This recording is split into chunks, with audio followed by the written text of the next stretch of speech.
예레미야서 6장입니다. 구약성경 예레미야서 6장.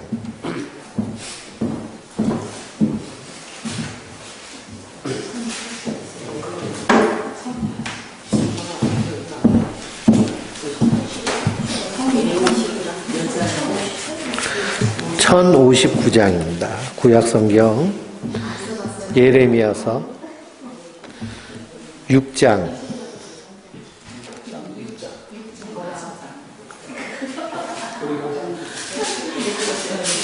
앞에는 9장이라고 뒤에는요 6장이라고 그랬는데 제가 예. 우리 1절부터 8절까지 먼저 한 절씩 교독하면서 읽겠습니다. 예레미야서 6장 1절에서 8절입니다.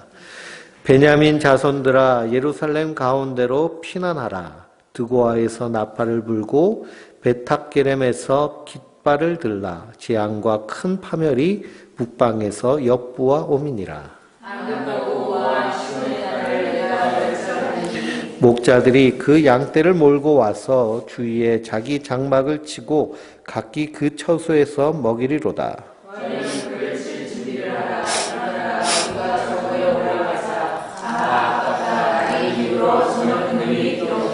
일어나라, 우리가 밤에 올라가서 그 요새들을 헐제하도다.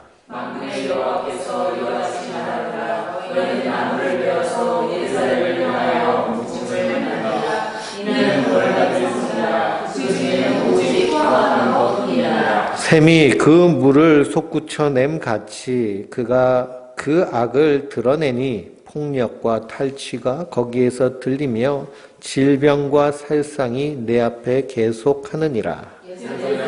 너는 훈계를 받으라. 그렇지 아니하면 내 마음이 너를 싫어하고 너를 황폐하게 하여 주민이 없는 땅으로 만들리라. 아멘. 할렐루야. 하나님께서 주시는 은혜와 평강이 우리 성도님들 위해 늘 충만하시기를 주님의 이름으로 축원드립니다. 우리가 수요일 저녁 예배는 예레미야서를 통해서 함께 은혜를 나누고 있습니다. 예레미야는 눈물의 선지자라고 말하죠. 그래서 왜 눈물을 흘리느냐? 하나님이 예레미야 선지자를 통하여서 심판을 선언하시는데도 그것을 듣지 않는 백성을 향하여서 가슴치며 눈물 흘리는 그 모습. 그래서 눈물의 선지자라는 별명이 붙었습니다. 그 예레미야의 눈물은 결국 누구의 눈물이냐? 우리 하나님의 눈물입니다. 그래서 선지자의 파토스라는 그런 신학적 용어가 있는데요. 파토스는 헬라어인데 그 선지자의 그런 심정이 하나님의 심정과 통한다라는 것이죠.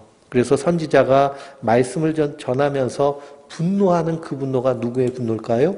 하나님의 분노. 슬퍼하는 그 슬픔이 하나님의 슬픔. 그러니 예수님께서 이 땅에 우리의 구세주로 오셨지만 또한 선지자로도 오셨죠. 그래서 예루살렘아 예루살렘아 하며 그 성을 보시면서 우시는 그 눈물이 결국 하나님 아버지의 눈물인 줄 믿습니다.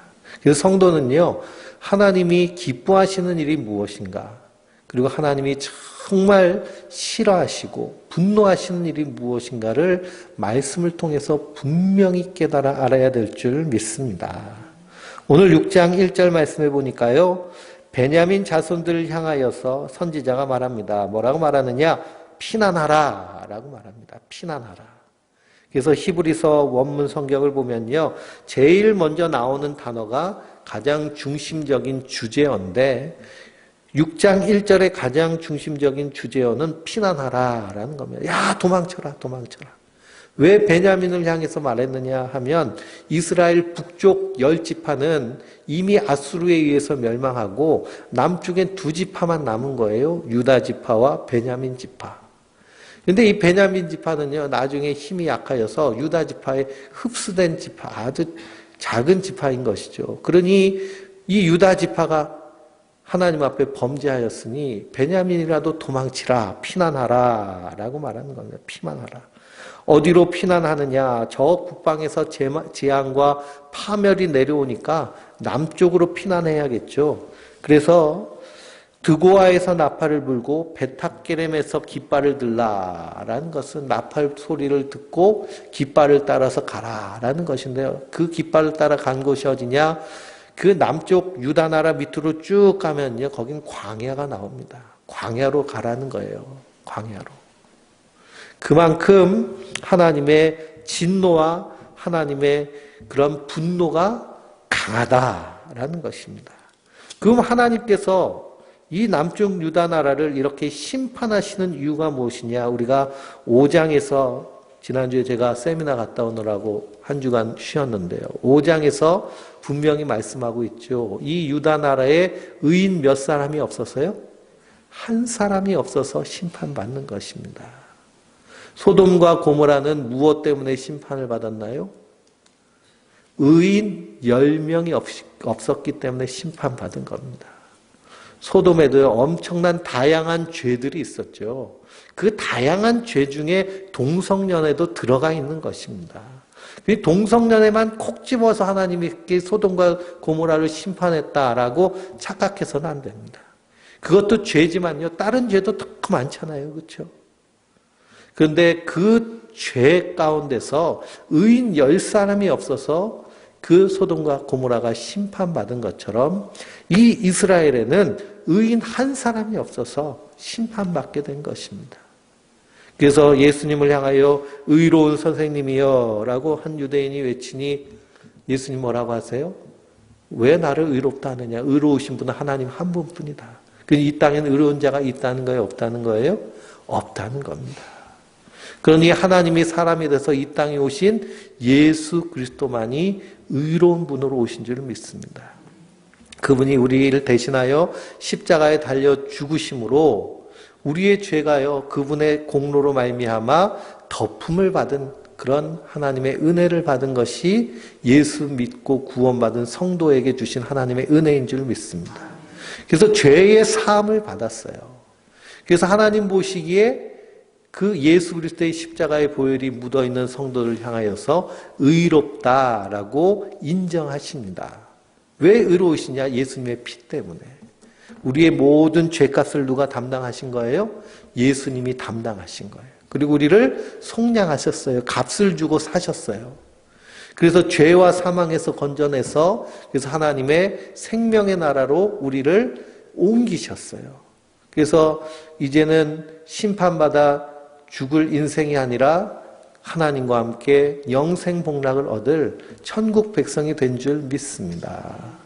그러니 이 땅이 심판받아야 될 터인데 하나님께서 심판을 계속 연기하고 계신 이유는 뭐예요? 이 땅에 아직 의로운 자들이 남아있기 때문에 그런 것입니다. 그 의로운 자가 누구예요? 예수 그리스도의 보배로운 피로 구원받은 성도들이 의로운 자인 줄 믿습니다. 그러므로 우리가 그 하나님의 마음을 알아서 이 땅에서 하나님의 의를 행하여 가는 것, 하나님의 의를 행하여 가는 것이 성도가 이 땅에서 살아갈 삶의 모습이고 그 안에서 하나님의 사랑이 풍성하게 드러나야 될 줄 믿습니다. 그래서 이 남쪽으로 도망하라 라는 것입니다. 왜 그러냐? 2절 말씀에 보니까 아름답고 우아한 시온의 딸을 내가 어떻게 하시겠다는 거예요? 멸절하겠다라는 것입니다. 멸절하겠다. 그 왜 하나님은 이 아름답고 우아한 시온의 딸을 멸절하기로 하셨느냐? 멸절하기로 하셨느냐? 우리 호세아서를 한번 찾아보실까요? 호세아서는 예레미야서, 에스겔서, 다니엘서 다음이 호세아서입니다. 호세아서 4장 7절 말씀입니다. 호세아서 4장 6절 7절 1260페이지 천천히 찾으셔도 돼요. 천천히 편하게 1260쪽 구약성경. 또 성경책은 이게 얇아가지고 침을 많이 바르셔야 돼요. 침을 듬뿍 발라가지고 착착 넘기세요. 예. 4장 6절 7절 한번 같이 읽어보겠습니다. 4장 6절 7절 내 백성이 지식이 없으므로 망하는도다. 내가 지식을 버렸으니 나도 너를 버려 내 제사장이 되지 못하게 할 것이요 내가 내 하나님의 율법을 잊었으니 나도 내 자녀들을 잊어버리리라. 그들은 번성할수록 내게 범죄하니 내가 그들의 영화를 번하여 욕이 되게 하리라. 아멘. 그러니 이 호세아서에서는 이 이스라엘이 하나님께로부터 버림을 받았는데요. 무엇 때문에 버림을 받았어요? 지식이 없으므로. 지식. 그 지식은 뭐예요? 하나님이 원하시는 것이 무엇인가. 그래서 하나님이 멸절하시는 이유에 대해서 우리가 5장에서 볼 수 있는데요. 5장 28절, 29절 한번 보겠습니다. 5장, 예레미야서 5장. 그래서 이제 본문 성경은요, 이렇게 성경책 보면 이렇게 빨간 실이 있죠? 빨간 실을 이렇게 딱 꽂아 놓으셔야 돼요. 그래서 갔다가 왔다가. 5장 28절입니다.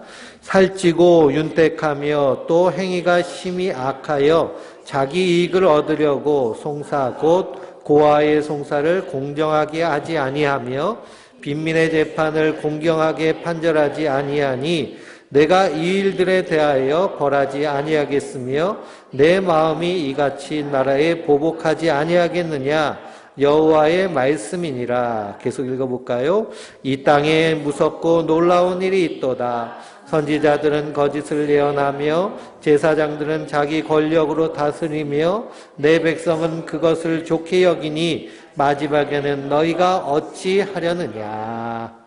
아멘. 마지막에는 너희가 어찌 하려느냐. 마지막은 어떤 마지막일까요?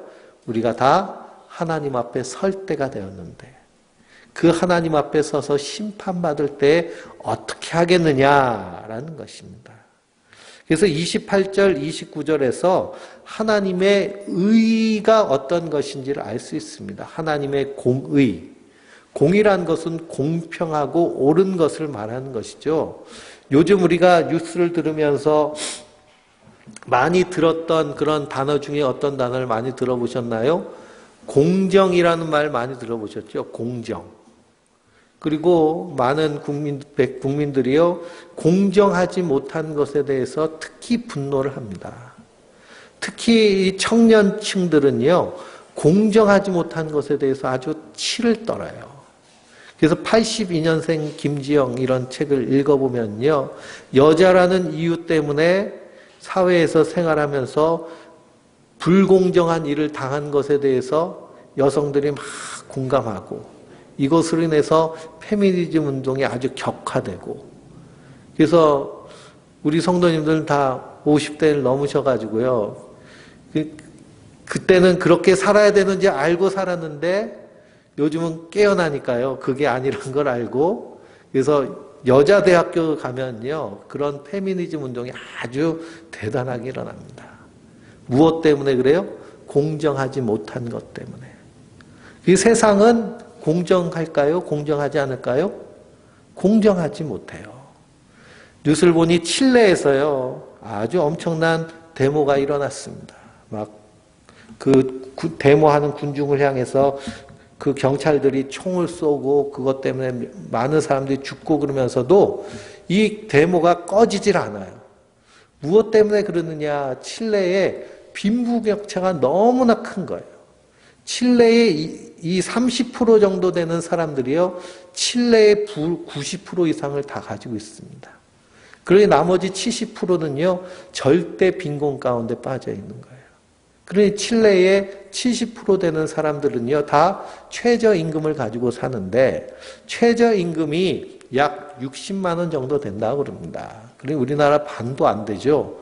그런데 이 칠레의 수도 산티아고에 지하철이 있는데요. 지하철 교통비가 서울 지하철 요금보다 비쌉니다.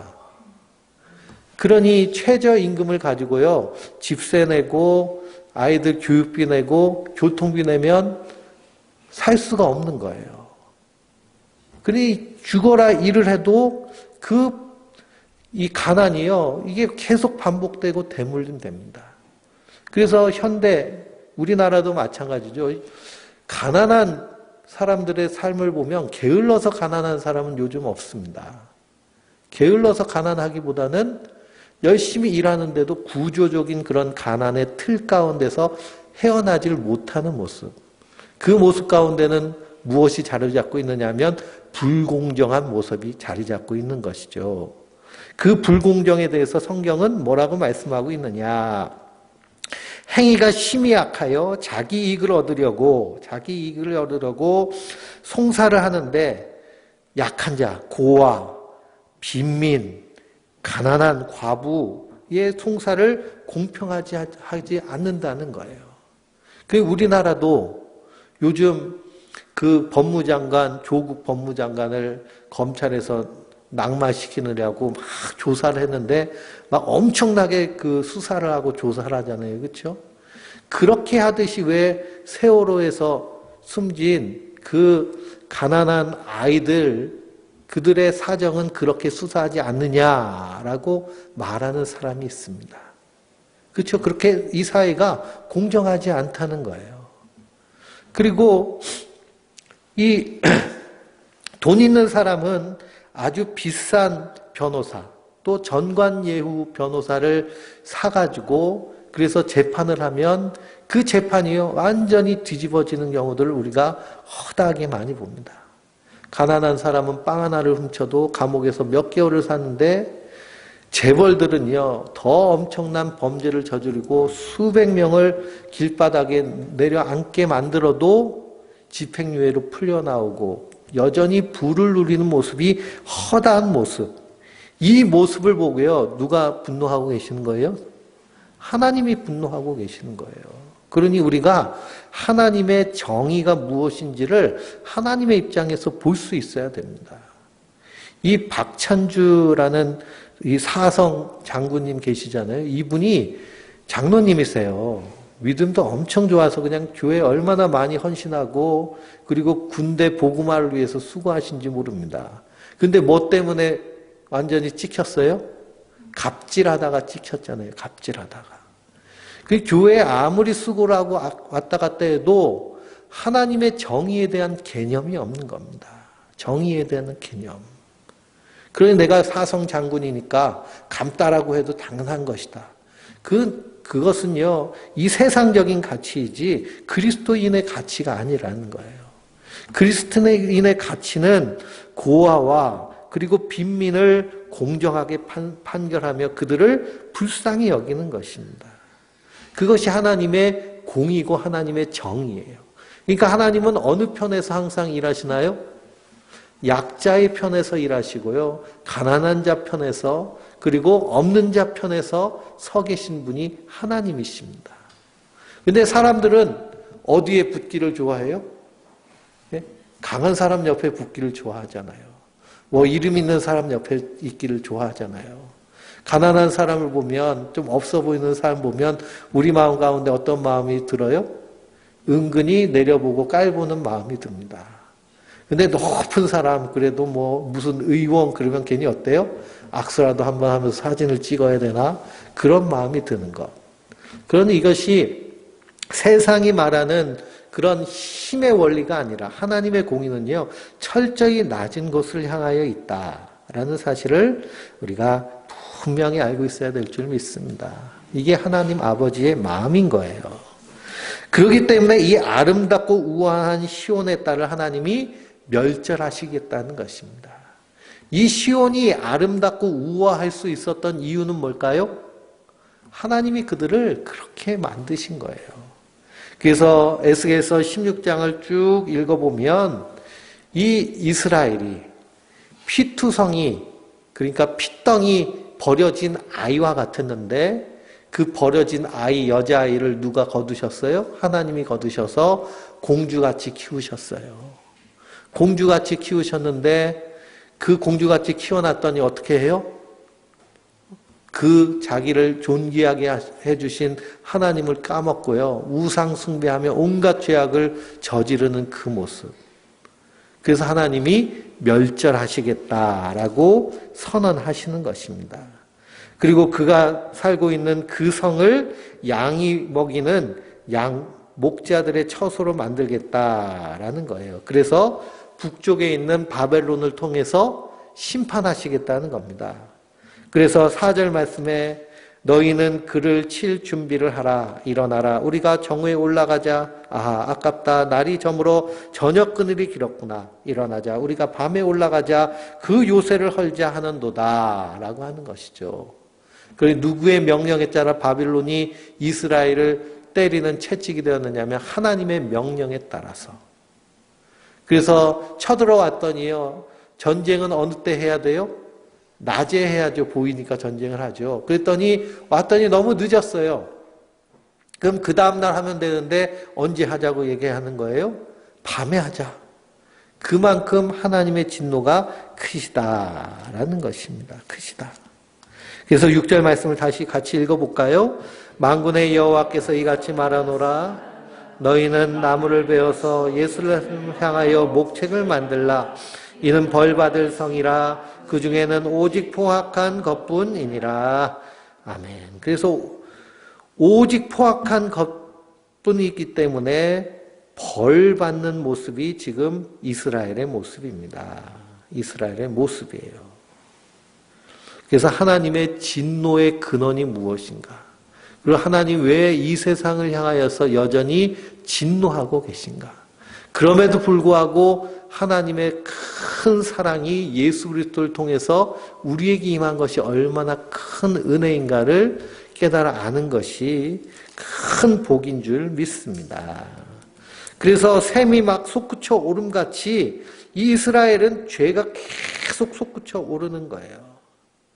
그래서 8절 말씀에 예루살렘아 너는 훈계를 받으라. 그러지 아니하면 내 마음이 너를 싫어하고 너를 황폐하게 하여 주민 없는 땅으로 만들리라 라고 말씀하십니다.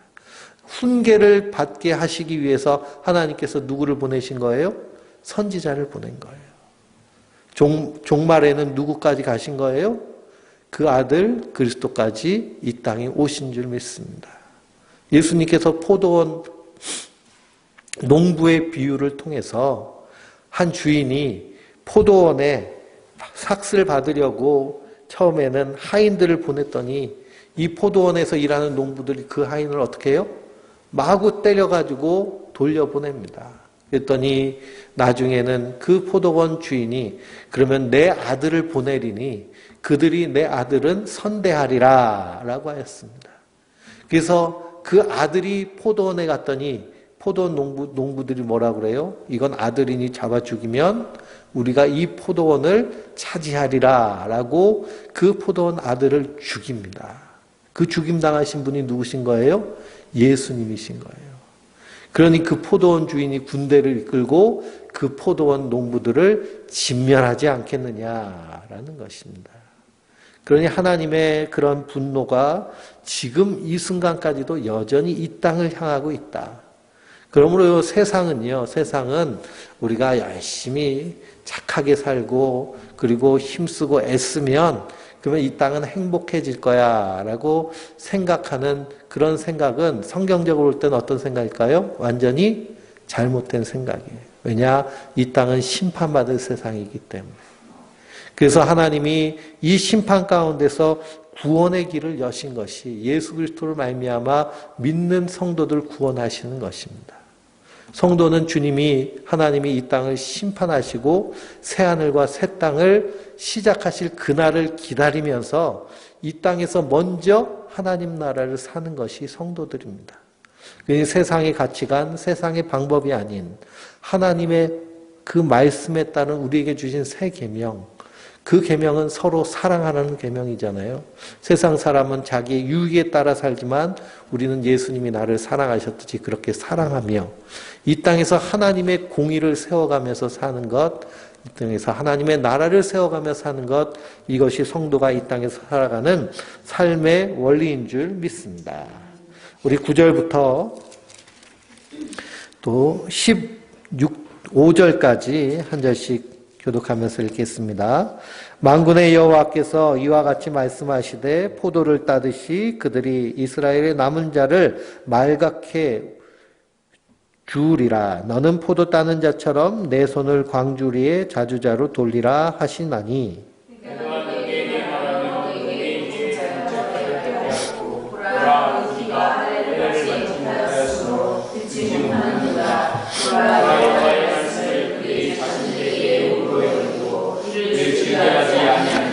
그러므로 여호와의 분노가 내게 가득하여 참기 어렵도다. 그것을 거리에 있는 아이들과 모인 청년들에게 부으리니 남편과 아내와 나이 든 사람과 늙은이가 다 잡히리로다.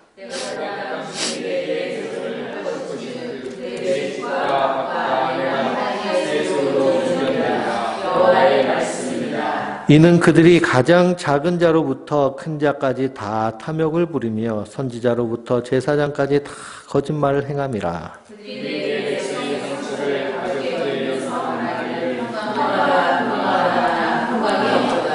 그들이 가증한 일을 행할 때 부끄러워하였느냐? 아니라 조금도 부끄러워하지 아니할 뿐 아니라 얼굴도 붉어지지 않느니라. 그러므로 그들이 엎드려지는 자와 함께 엎드려질 것이라. 내가 그들을 멸하리니 그때 그들이 거꾸러지리라. 여호와의 말씀이니라. 아멘. 9절 말씀해 보니까요, 하나님께서 포도를 따듯이 그들이 이스라엘의 남은 자를 말갛게 주리라 라고 하십니다. 여기서 그들은 누구냐 하면 바벨론입니다. 바벨론이 이스라엘, 이 예루살렘에 남아있는 자들 다 주워가지고 얼로 잡아가요? 그 바벨론으로 잡아가서 포로로 삼습니다.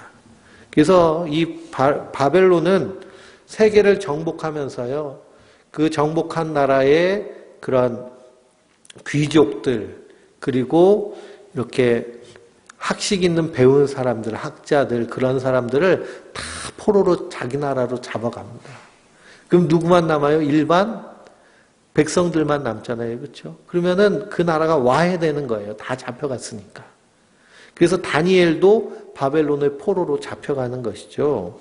그렇게 포도를 따듯이 다 잡아갈 것인데 너는 예레미야를 말합니다. 예레미야 너는 포도를 따는 자처럼 내 손을 광주리의 차주자로 돌리라 라는 것은 포도밭에 포도를 차사히 살피면서 거기서 하나님 말씀을 듣는 자를 찾아서 어떻게 하라는 거예요? 찾아서 보호하라는 겁니다. 보호하라. 그러니까 하나님이 예레미야에게 명령하신 거예요. 너는 열심히 말씀을 전하고 그 말씀을 듣고 회개하는 자를 어떻게 하라는 거예요? 보호하라는 거예요. 보호하라. 안전지대에 두라라는 것이죠. 그랬더니 예레미야가 뭐라고 하느냐. 10절 말씀에 내가 누구에게 말하며 누구에게 경책하여 듣게 할꼬 보라. 한탄합니다. 왜 그럴까요? 듣는 사람이 있다는 거예요? 없다는 거예요? 아무도 없다는 것입니다. 왜 없느냐? 그 귀가 할례받지 못함으로 듣지 못하는도다. 보라, 여호와의 말씀을 그들이 자신들에게 욕으로 여기고 이를 즐겨하지 아니한다 라고 그랬습니다. 그러니 하나님의 말씀을 듣지 않는 거예요. 들어도 무슨 말씀만 들을까요? 자기한테 좋게 들리는 말만. 그러니까 복 받는다, 잘 된다, 형통한다, 하는 일마다 잘 될 겁니다. 그런 얘기만 들으면요 좋아하죠. 좋아합니다. 그래서 요즘 번영신학이라는 그런 말, 그리고 믿음의 신학, 신학도 아니죠. 이런 가르침이요 교회 안에 가득 차 있습니다. 번영신학은 말 그대로요 잘 된다, 복 받는다, 이 땅에서 번영할 거다, 이것만 전하는 거예요. 성경에 그런 말씀이 있잖아요. 그렇죠? 신명기 28장을 읽어보면 그건 축복장이라고 말합니다. 그래서 신명기 27장을 보면 들어가도 복 받고 나가도 복 받고 떡광주리 그릇도 복 받고 네 집에 있는 가축들도 다 복 받으리라 하는 복 받는다는 얘기가 쭉 나옵니다. 그러면 막 그 쭉 읽으면서 뭐가 나와요? 아멘이 나오잖아요. 아멘이. 들어가도 복을 받고 나가도 복을 받고 얼마나 좋아요. 우리 가족들이 다 우리 집 문 앞을 들어가며 나가며 하나님 복을 주신다니까. 근데 그 뒤에 신명기 28장을 쭉 읽어보면요. 그러나라는 말씀이 나와요. 그러나. 그리스도는 뭐가 나와요? 저주의 말씀이 나와요. 축복이 3분의 1이면요. 저주는 3분의 2입니다. 근데 뭐만 말해요? 축복만 말하는 거예요. 축복만. 그것이 번영신학이에요. 근데 성경을 다 읽어보면요. 축복이 많아요? 저주가 많아요? 오늘 예레미야서만 읽어봐도요, 별로 듣기 좋은 말씀은 없죠. 다 멸절하리라, 심판하리라, 막, 예? 그런 말만 나옵니다. 그리고 이것이 이스라엘에만 해당되는 것이 아니라 온 세계에 해당되는 것, 말씀을 통해서 우리가 알아지잖아요. 그렇죠? 그러니 자기에게만 듣기 좋은 말만 듣게 하는 것, 이것이 결국에는 우리를 하나님의 정말 원하시는 뜻이 무엇이며 하나님이 기뻐하시는 것을 무엇인지를 알지 못하게 만드는 것이고, 정말 예수 그리스도 아니면 우리에게 구원의 여망이 없음을 깨닫는 것을 방해하는 적그리스도적인 그런 가르침이 되는 거예요. 그러니 이 번역만 가르치고 믿음의 신학, 당신이 그렇게 믿으면 됩니다. 믿으면 됩니다. 그래서 우리는 믿음으로, 오직 믿음으로 그러는데 그 믿음이 어떤 믿음이에요? 내가 잘 될 것에 대한 믿음, 내가 건강할 것에 대한 믿음, 내 자식들이 그냥 내가 원하는 대로 바라는 대로 잘 될 것이라는 믿음, 그런 믿음을요 성경에선 말하지 않고요, 오직 예수 그리스도를 믿는 믿음을 말하는 거예요.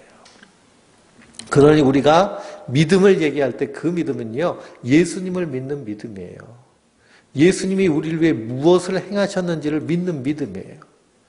우리가 이렇게 하나님의 진노 가운데서 멸절당할 시온에 따른 하나님이 택한 백성이잖아요. 근데 우리는 하나님이 택한 백성이에요? 아니면 그냥 이방인이에요?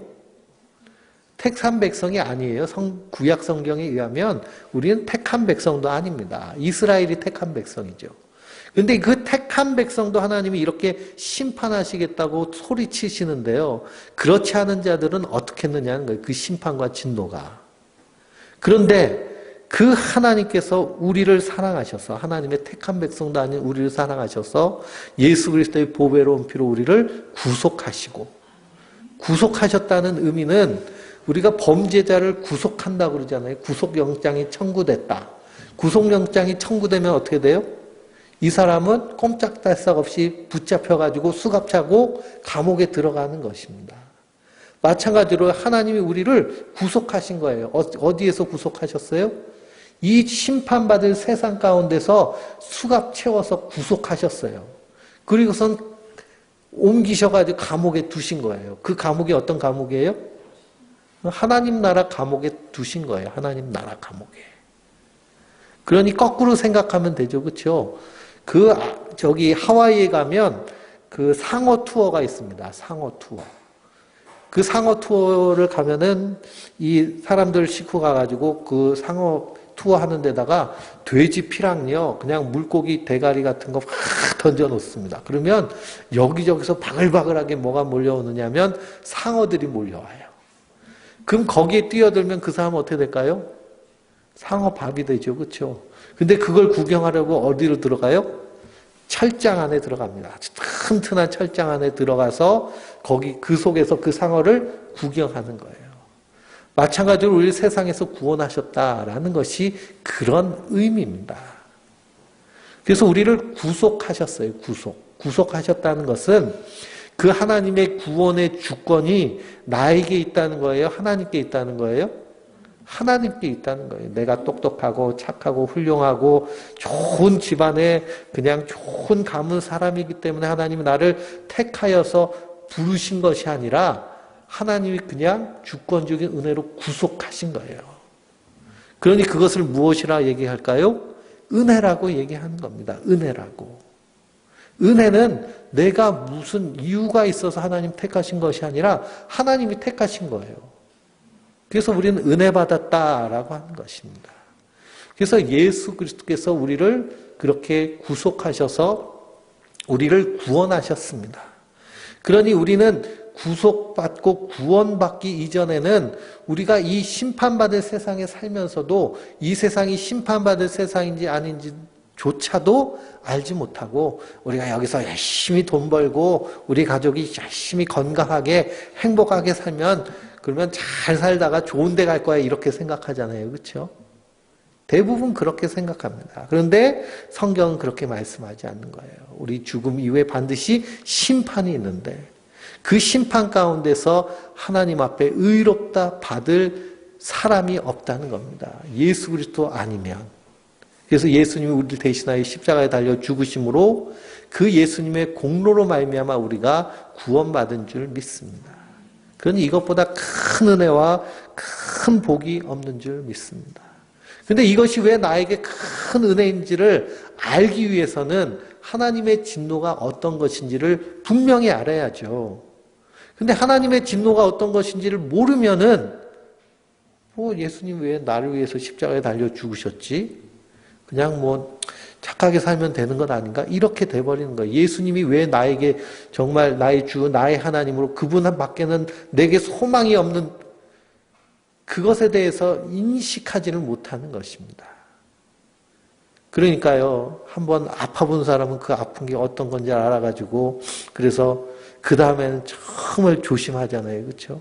제가 월요일 날 이 비염이 심해서 이비인후과를 갔더니요, 코뼈가 이렇게 옆으로 붙어가지고, 그래서 이 콧구멍을 막아서 숨 쉬는데 몹시 지장이 있다는 거예요. 그래서 이것을 이렇게 콧구멍에 있는 뼈를 이렇게 바로 세워야 된다는 거예요.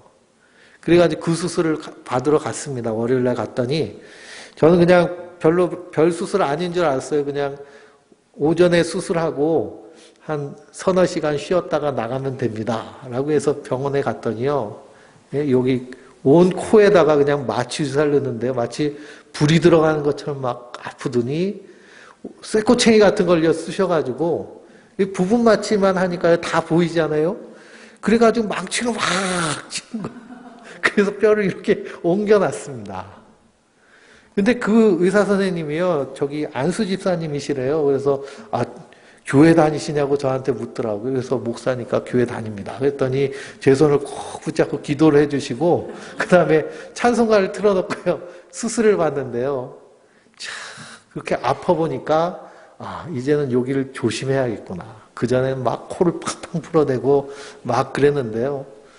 그래서 한번 아파보면 그 고통이 무엇인지를 아는 것처럼 우리가 하나님의 진노가 무엇인지를 분명히 알면 내가 어떤 은혜를 받고 있는지를 분명히 알게 될 줄 믿습니다. 그래서요, 성령이 우리 안에 임하시면 죄에 대하여, 의에 대하여, 심판에 대하여 세상을 책망하시리라 라고 하셨는데 성령님이 우리 안에 계신 증거가 무엇이냐? 하나님이 이렇게 분노하고 계시는구나 라고 하는 하나님의 심정과 그 마음을 알게 되는 것입니다. 지금 누가 그 마음을 뼈저리게 알고 있어요? 선지자가 뼈저리게 알고 있습니다. 그러니 말씀을 전해도 듣지 않은 귀에 할례 받지 못한 그 사람들을 향해서 분노하는 이 분노가 선지자의 분노입니다. 마찬가지로 우리도요, 이 하나님의 마음을 알면 우리가 이 세상 가운데 불의한 모습을 보고 그리고 잘못된 신앙의 모습을 보고 분노하게 되죠. 그러면서 두렵고 떨림으로 나 자신을 바라보게 되는 줄 믿습니다. 의에 대해서 분명히 알게 됩니다. 내게는 의로운 것이 하나도 없다. 그래서 사도 바울은 그의 서신서를 읽어보면 처음에는 나는 사도 중에 지극히 작은 사람이다 라고 자기를 소개합니다. 사도 중에 지극히 작은 자다. 그러다가 뭐라고 소개를 하느냐면 나는 모든 성도 중에 지극히 작은 자다 이렇게 소개를 해요. 그러다가 말년에는요, 그가 순교하기 직전에는 나는 죄인 중에 괴수다라고 자기를 소개합니다. 그 사도 바울이 죄를 더 많이 져서 죄인 중에 괴수다라고 표현한 것이 아니고요, 하나님의 그 의와 사랑 앞에 자기를 날마다 비춰보니까요, 내가 하나님 앞에 죄인 중에 괴수구나. 그러니까 누가 더 필요해요? 예? 예수님이 더 필요한 거예요. 나의 죄를 위해 십자가에 달려 죽으신 그 예수님이. 그렇죠? 내가 죄인인 것이 뼈저리게 경험되면 이 죄 가지고 하나님 앞에 설 수 없잖아요. 이 죄 가지고 나갔다가는 심판받을 것인데. 그렇기 때문에 누가 계셔야 돼요? 예수님이 계셔야 돼요. 한순간도 예수님이 안 계시면 안 되는 거예요. 그것이 사도 바울의 모습입니다. 마찬가지로 우리도 말씀 앞에 우리를 자꾸 비춰보면 우리 안에서 죄들이 드러납니다. 그럼 누구 앞에 가지고 나가야 돼요? 예수님 앞에 가지고 나와야 돼요.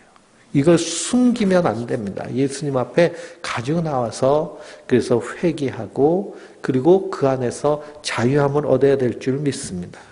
그런데 이스라엘은 그 하나님의 심판 그리고 하나님의 말씀에 대해서 하나님의 경책하는 그 경고의 말씀에도 아무도 귀 기울이지 않고 그리고 그것에 따라서 회개하지 않습니다. 마치 소돔과 고모라를 심판하시겠다고 하나님이 심판을 작정하시고 천사들을 보내셔서 그래서 롯의 집에 가서 그 롯과 그 사위들에게 알리셨을 때 그 롯의 사위들이 그것을 무엇으로 여겼어요?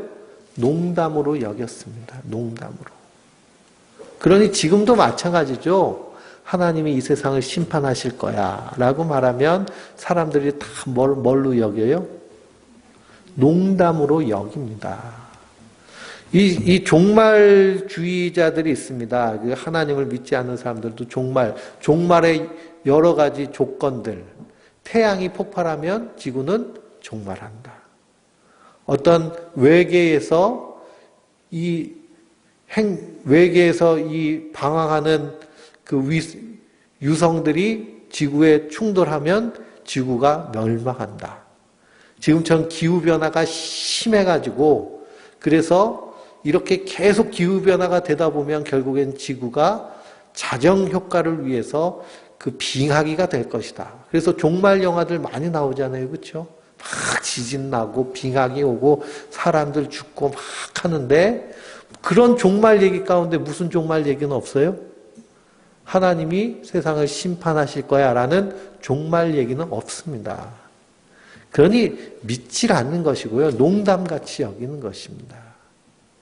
그러니 이 세상은 이렇게 나가지만 성도는 언제라도 주님께서 심판하실 때가 된다.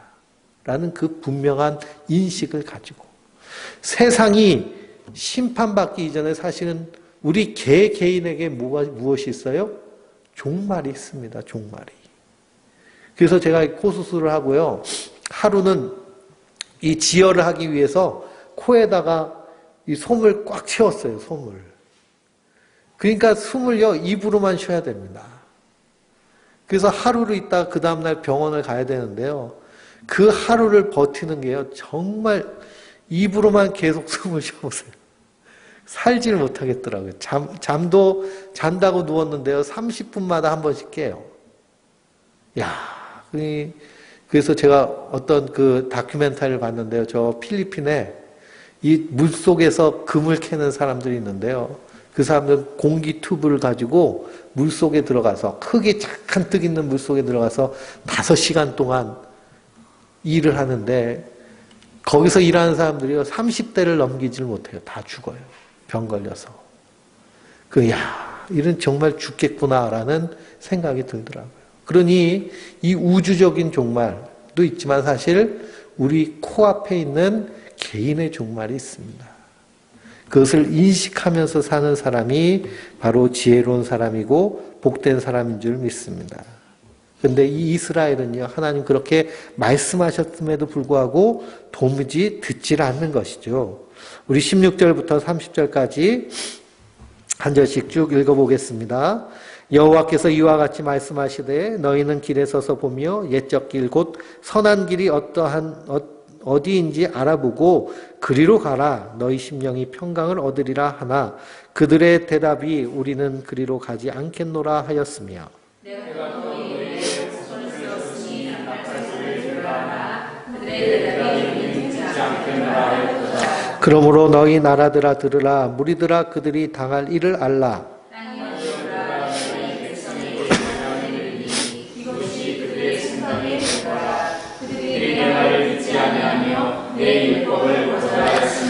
시바에서 유향과 먼 곳에서 향품을 내게로 가져오면 어찌미냐. 나는 그들의 번제를 받지 아니하며 그들의 희생제물을 달게 여기지 않노라.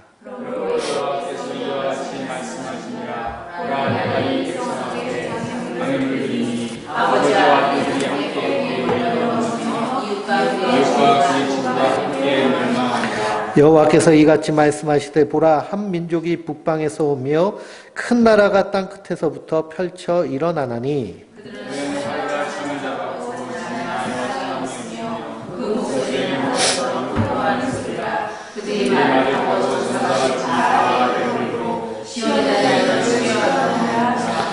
그러나 그 소문을 들었으므로 손이 약하여졌고 고통이 우리를 잡았으므로 그 아픔이 해산하는 여인 같도다.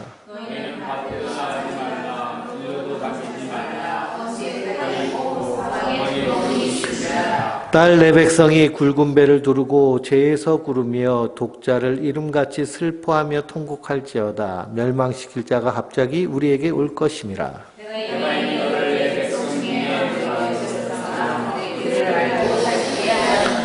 그들은 다 심히 반역한 자며 비방하며 돌아다니는 자며 그들은 놋과 철이며 다 사악한 자라.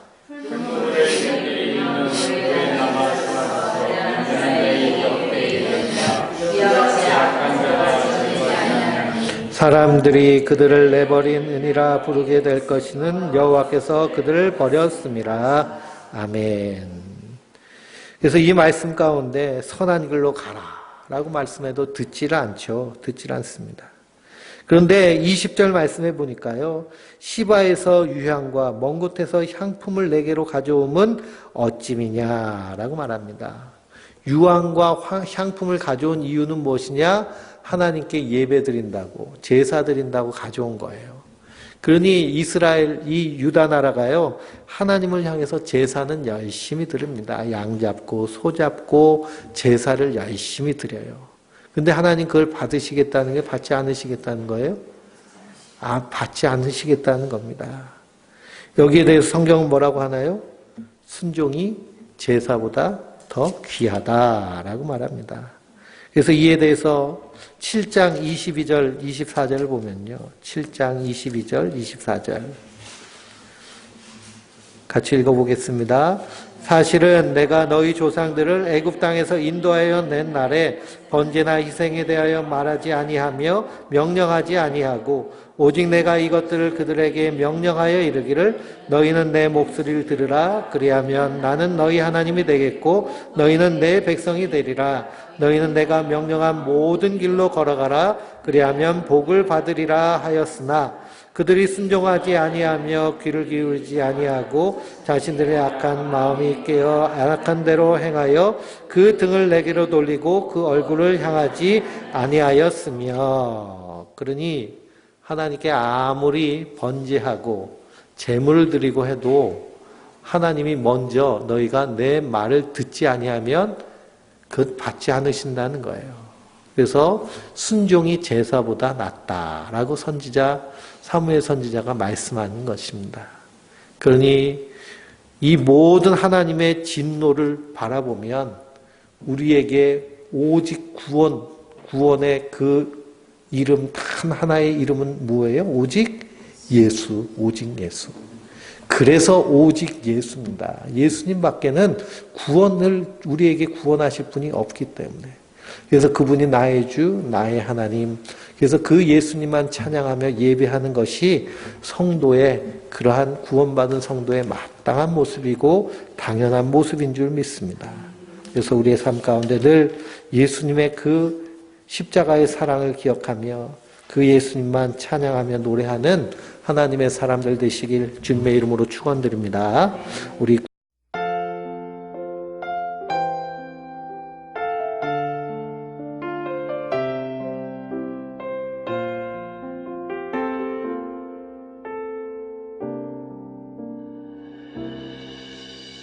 주 나의 모습 보네 상한 나의 맘 보시네 주 나의 눈물 안에 홀로 울던 맘 아시네 주 나의 모습 보네 상한 나의 맘 보시네 오시네. 주 나의 눈물 안에 홀로 울던 맘 아시네. 세상 소망 다 사라져가도 주의 사랑은 끝이 없으니 살아가는 이 모든 순간이 주 은혜임을 나는 믿네.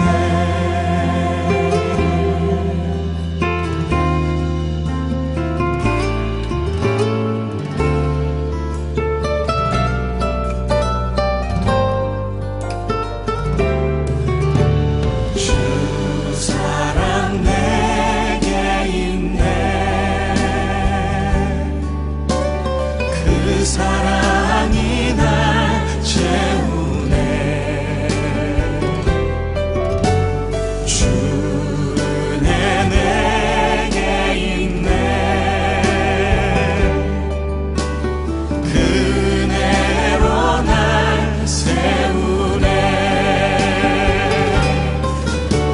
세상 소망 다 사라져가도 주의 사랑은 끝이 없으니 살아가는 이 모든 순간이 주 은혜임을 나는 믿네. 세상 소망 다 사라져가도 주의 사랑은 끝이 없으니 살아가는 이 모든 순간이 주 은혜임을 나는 믿네.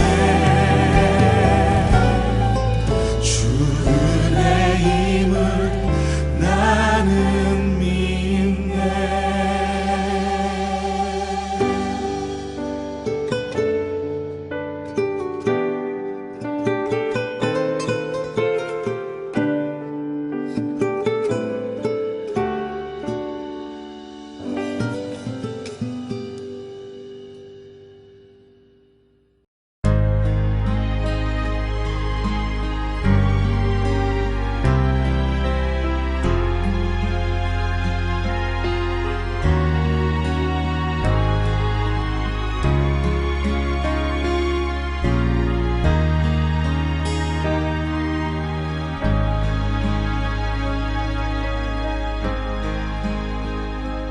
어둠 속에 매이던 내 영혼 갈 길 몰라 방황할 때에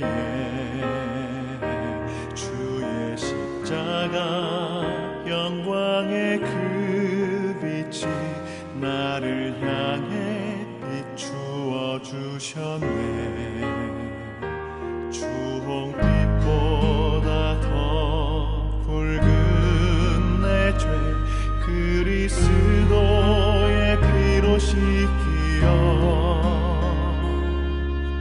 완전한 사랑 주님의 은혜로 새 생명 주께 얻었네. 은혜 아니면 나서지 못하네. 십자가의 그 사랑 능력 아니면 나서지 못하네.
Precious Lord, take my hand, lead me on, let me stand.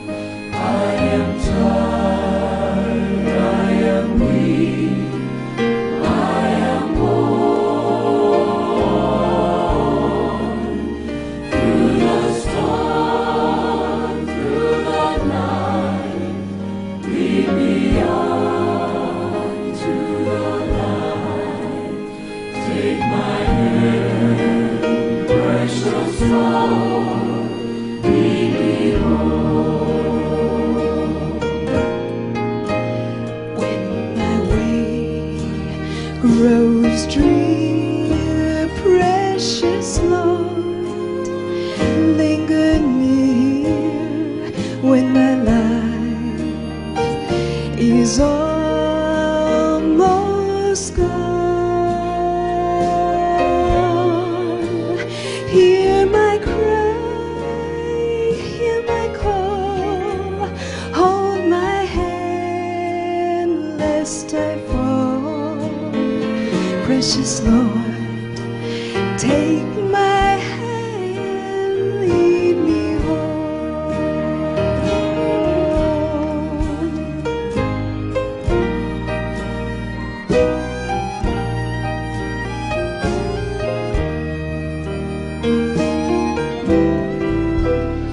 When the shadows appear and the night draws near and the days pass and gone, at the river I stand, guide my feet, hold my hand, take my hand, precious Lord.